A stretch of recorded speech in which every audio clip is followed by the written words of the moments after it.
das kann ich auch verstehen. In den Doppelvornamen, da stand Moritz, Moses. Aber Moses, das klingt so etwas jüdisch. Mhm. Und dann haben die Behörden der Nazizeit gesagt, da ist dein Vater wahrscheinlich ein Halbjude und du ein Vierteljude. Das war ja was ganz Verrücktes. Ой, цветет калина, поле ручья, парня молодого полюбила я, парня полюбила. 1933 war ja Adolf Hitler, also damals der Führer der Deutschen, in Dresden. Waren Sie begeistert? Damals war ich begeistert, ja. Ich glaube, ich habe Spalier gestanden bei dem Jungvolk, das war auf dem Theaterplatz. Ich glaube, der ist damals dahin gekommen zu einem Theaterfest, 1934 war das, glaube ich. Mhm. Und er hat damals gewohnt im Hotel Belvedere, glaube ich. Da habe ich auch schon mal, da war ich ganz begeistert. Von der Politik verstand ich ja gar nichts. Das konnte ich wissen mit 13, 14 Jahren. Ja, aber ich habe auch Heil Hitler geschrien, ganz prima. Waren viele Leute dort, als der Führer da war? Da waren sehr viele Leute dort. Ja, und die haben wir dahin gebracht. Und wie man das auch in der DDR gemacht hat. Wie dahin gebracht? Der Betrieb, wo sie gearbeitet haben, da hat man ihnen gesagt, morgen um 8 Uhr oder um 9 Uhr müssten sie dorthin kommen, da mussten alle hinkommen. Mhm. Das hat man ja in der DDR auch so gemacht. Ja. Und in Russland auch. Wissen Sie noch, was Ihre Eltern von Adolf Hitler dachten oder über ihn dachten? Ja, meine Eltern haben sich mit Politik überhaupt nicht beschäftigt. Ich habe mal gehört, mein Vater hat gesagt, ich darf keine Politik machen, da verliere ich meine Kunden. Weil er hatte ja verschiedene Kunden. Ja. Ja, deshalb die waren nicht begeistert.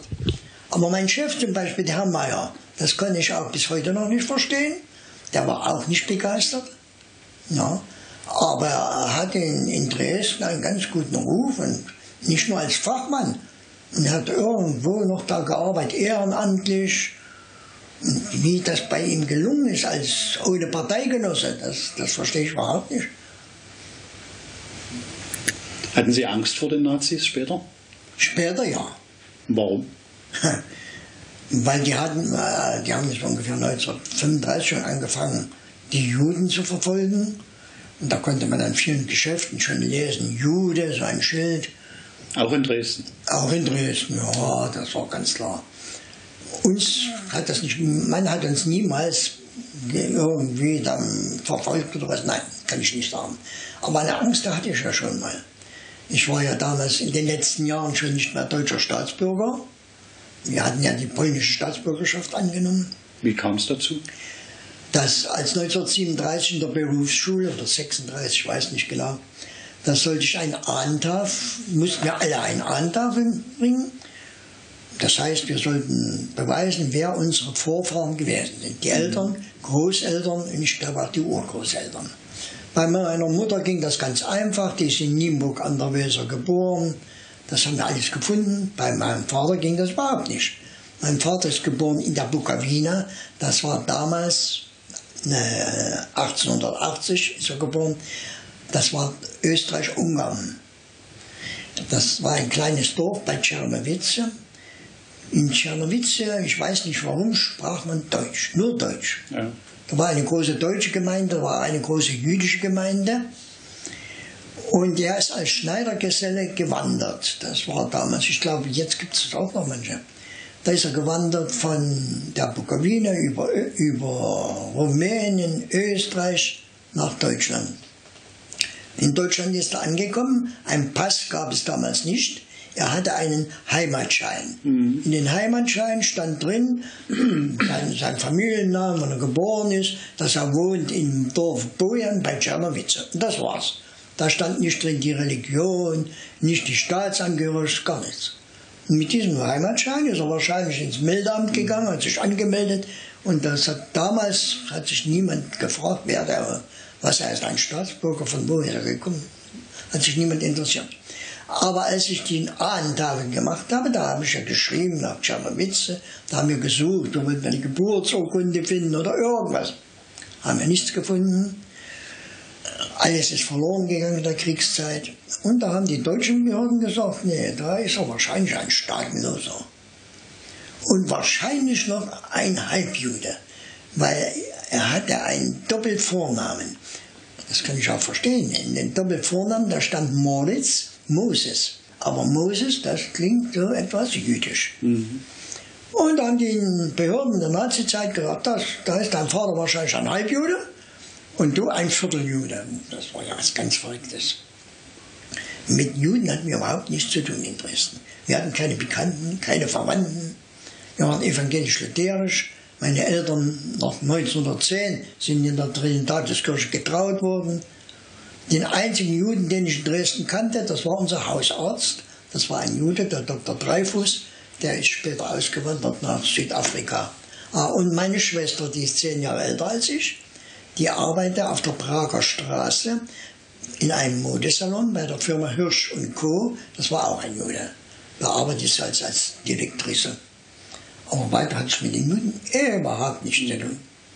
Sie sind ja dann aufgrund dieser Kennzeichnung als Vierteljude mit Ihren Eltern 1938 ausgewiesen worden. Naja.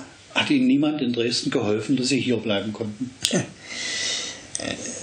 Zuerst hat man ja meine Mutter eingeladen zur Polizei oder Gestapo, ich weiß nicht. Und man hat ja gesagt, sie soll sich scheiden lassen. Wenn sie sich nicht scheiden lässt, verliert sie die deutsche Staatsangehörigkeit. Mhm. Hat sie verloren oder nicht? Wir haben keine Unterlagen. Aber sie hat sich nicht scheiden lassen. Wahrscheinlich hat sie die deutsche Staatsbürgerschaft verloren. Und am 28. Oktober 1938, als die Polizei zu uns kam in die Wohnung abends, die haben gesagt, nehmen Sie mal bitte Ihre Pässe und kommen mit in das Polizeirevier. Die wollten die Pässe überprüfen. Und ja, komisch, 7 Uhr abends wollen Pässe überprüfen. Haben die Pässe genommen, sind gegangen ins Polizeirevier. In unserer Wohnung sind wir niemals wieder zurückgekommen. Niemand wusste, dass man uns ausgewiesen hat. Da konnte uns niemand helfen. Außerdem, da hat man uns nach in der Nacht in eine Halle gebracht. Da waren schon ungefähr so 300 Juden, alle Dresdner. Und da kamen nachher Polizeibeamten und die haben gelesen den Befehl des Polizeipräsidenten, dass wir müssten Deutschland verlassen innerhalb 24 Stunden. Und da haben wir gedacht, da können wir jetzt nach Hause gehen, den Koffer packen und so weiter. Nee, das ging nicht. Man hat uns gleich auf den Neustädter Bahnhof gebracht und gleich an die Grenze. Haben Sie dann hier protestiert? Also ich meine, Sie sind in der Wohnung abgeholt worden und man hat Ihnen gesagt, Sie müssen innerhalb von 24 Stunden verschwinden. Als wir in dieser Halle waren, so ungefähr 300 Mann, der Polizeibeamte hat diesen Befehl gelesen. Sie können sich gar nicht vorstellen, was da losging. Ein Mann ist gleich gestorben, hat einen Schlaganfall bekommen. Die anderen haben geschrien, geweint. Das war ja was ganz Verrücktes.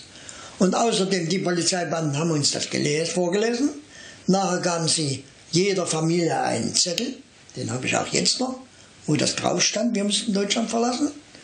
Und dann gingen die Polizeibeamten weg und da haben wir gesehen, dass wir schon umzingelt sind von der SA, von Polizei, von SS. Wir konnten nirgendwo herausgehen. Und da brachten wir uns auf den Neustädter Bahnhof.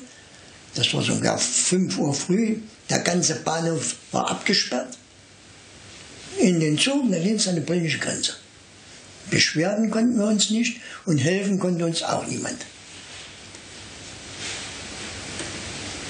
Und was haben Sie gedacht, als Sie in Richtung Polen gefahren wurden? Ich weiß nicht, was meine Eltern gedacht haben. Ich glaube, ich habe überhaupt nichts gedacht. Für mich war das so etwas noch Romantiker. Ich habe das noch gar nicht ganz verstanden, was das heißt alles. Deshalb habe ich mir damals gar keine Gedanken gemacht, besondere.